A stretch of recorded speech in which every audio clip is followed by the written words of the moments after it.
Mi nombre es Correa Soto Diego Michel y es un gusto hablar con ustedes. En el siguiente podcast explicaré, analizaré y concluiré sobre el tema. ¿La gobernabilidad realmente existe? Del autor Gustavo Gordillo, proveniente del libro 4T, claves para descifrar el rompecabezas, de Blanca Heredia y Hernán Gómez Bruena.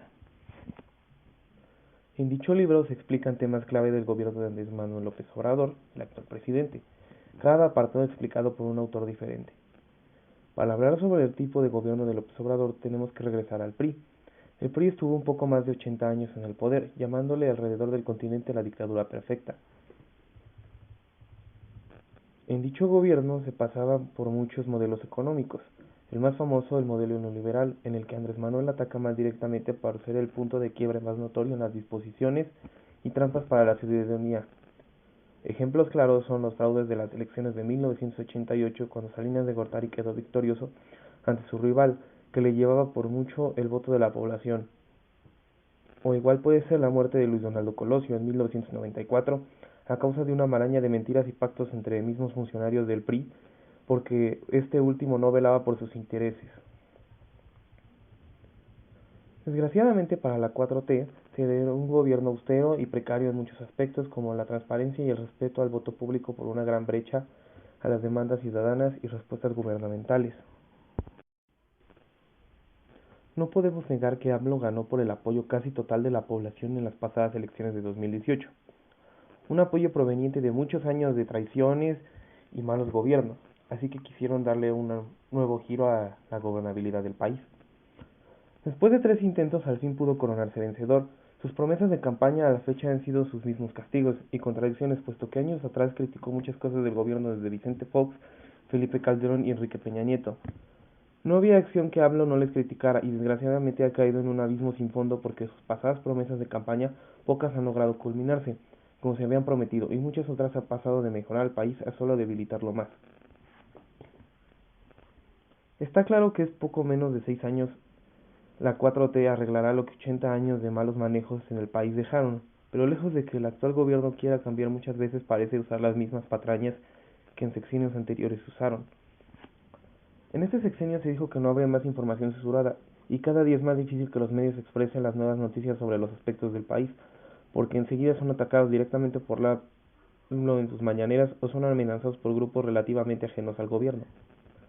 Otro caso es el desvío de recursos por parte de su familia o sus más allegados, habiendo información y pruebas contundentes al respecto de estos desfalcos de dinero, pero no pudiendo ser criticados abiertamente, porque al final del día López Obrador desmentirá esto mágicamente para evitar dañar más su reputación pública.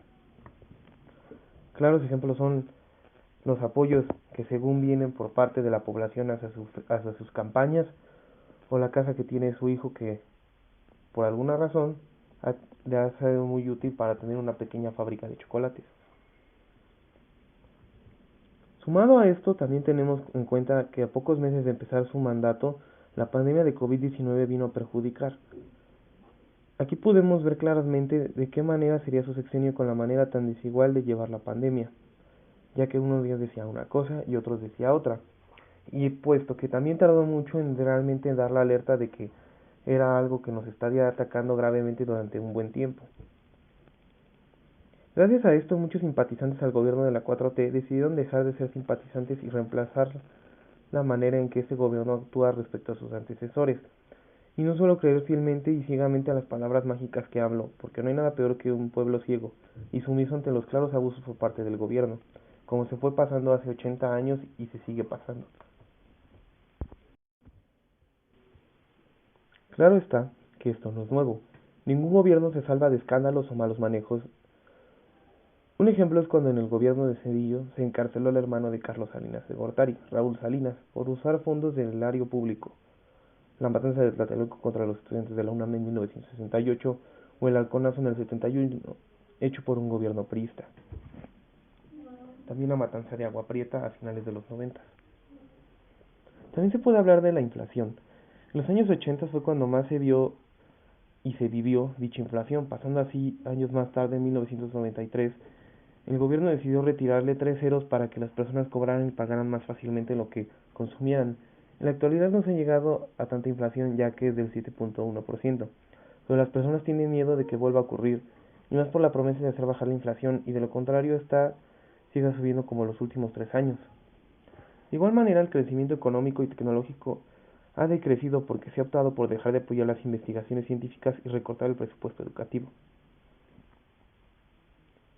Otro problema que ataca directamente al gobierno es el narcisismo y delirio de grandeza de López Obrador.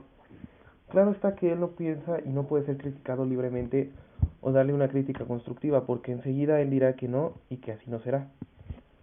Se puede decir que AMLO tiene un delirio, así decirlo, de cierta persecución, porque no quiere cometer los errores que se han cometido, pero desgraciadamente para su suerte muchas veces ha cometido los mismos errores sin que él se diera cuenta.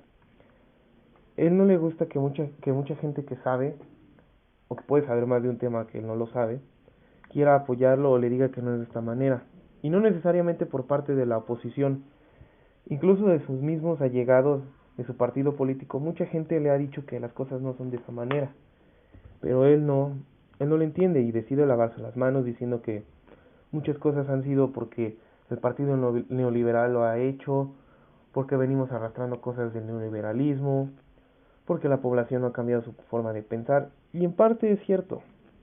Yo no lo voy a negar ni lo podemos negar. Pero desgraciadamente él tampoco es una persona que quiera aportar mucho, porque lejos de darle una nueva enfoque, una nueva vista a este país, muchas veces decide quedarse arraigado en las ideas del pasado. Y eso tampoco no es algo que nos sirva muy bien. No estoy hablando de que abiertamente podamos vender nuestros recursos y múltiples cosas como otros países lo hacen con países más poderosos. No es lo correcto y tampoco ayudaría realmente a aliviar la inflación o el desempleo. Ahora, contestando la pregunta, ¿la gobernabilidad realmente existe? Pues podemos decir que sí, existe porque hay un gobierno, hay una democracia, hay una constitución, hay principios que la rigen, pero también podemos decir que no, porque desgraciadamente no siempre se siguen estos principios, y no es solamente aquí, puede decirse que es en la mayoría de los países del mundo, pero aquí ha sido más notorio por cuestiones de los mismos partidos políticos. Volvemos al mismo ejemplo, los 80 años que estuvo el PRI. Ahora, dejando de lado al PRI porque ese no es el tema principal, podemos decir que el gobierno de AMLO tampoco hace porque realmente exista la gobernabilidad. Existe a la conveniencia como a la conveniencia de todos los que han estado en el poder. ¿Por qué? Porque desgraciadamente el mismo poder te corrompe. No puedes realmente quedarte quieto ante tanto poder. Y es lo mismo que le pasa a Andrés Manuel López Obrador. O sea, él tiene el poder y desgraciadamente si algo no le parece, pues enseguidamente va a decir que no es así y no se le puede cuestionar. O sí se puede, pero no de la manera tan abierta como se podría haber hecho, o se quisiera hacer.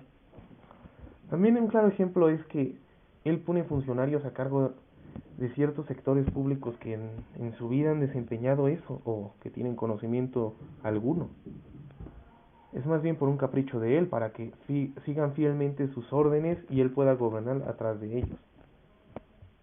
Entonces, la gobernabilidad realmente existe, pero se puede decir que por la población, por esa pequeña parte de la población que trata de mover a los demás para que haya algo mejor, para que exista una condición mejor en este país, para que mejoren sus colonias, para que mejoren sus casas, para que mejoren su situación económica.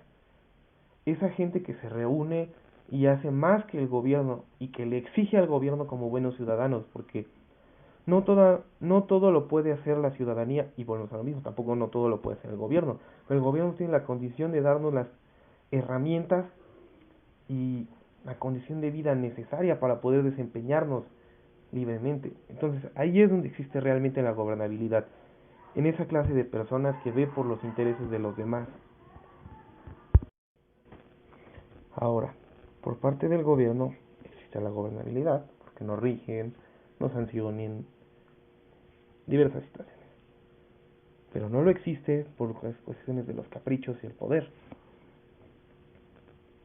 Existe porque hay elecciones, porque está muchas situaciones en juego, pero como tal existir fielmente no lo hay. Digamos que de un 100% hay un 40% de gobernabilidad, y lo demás es simplemente porque así se ha querido y así se va a tener que hacer, por quien esté en el gobierno y por quien pueda estar. no precisamente porque estuviera un gobierno priista, un gobierno panista, el gobierno de la 4T, porque ahorita está Andrés Manuel López Obrador, porque antes estuvo Peña Nieto, porque puede estar alguien después, etc. Realmente es un problema que se viene arrastrando de años y que este gobierno, lejos de querer erradicarlo, parece que hace por aumentarlo o por cruzarse de manos y que todo se quede casi igual a como estuvo. Entonces, sí existe, pero se llega a la conclusión de que es una gobernabilidad realmente precaria y que pocas veces nos ayuda. Pero bueno, esta es la conclusión que yo llegué al analizar este texto. Ahora sí que cada quien depende qué piensa y qué quiere concluir por sí mismo.